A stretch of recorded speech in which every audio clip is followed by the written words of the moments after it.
ওহে মানব জাতি আমাকে বাঁচাও। ঝিলের ধারে নীরব বিকেল, আকাশে হালকা রোদ, পানিতে তার প্রতিচ্ছবি। বৃদ্ধ মানুষটা ক্লান্ত পায়ে হাঁটছিল। হঠাৎ তার চোখে পড়ল একটা বিশাল ব্যাঙ জালে আটকে ছটফট করছে। চারপাশে কেউ নেই। ব্যাঙটা বাঁচার জন্য লড়ছে, কিন্তু জাল তাকে আরো শক্ত করে বেঁধে ফেলছে। বৃদ্ধ থামল।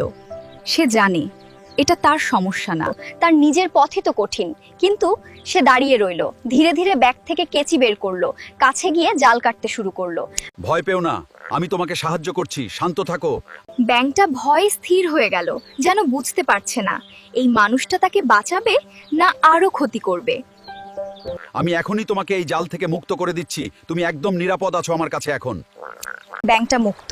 এক মুহূর্ত দাঁড়িয়ে বৃদ্ধের দিকে তাকালো, তারপর লাফ দিয়ে পানিতে চলে গেল।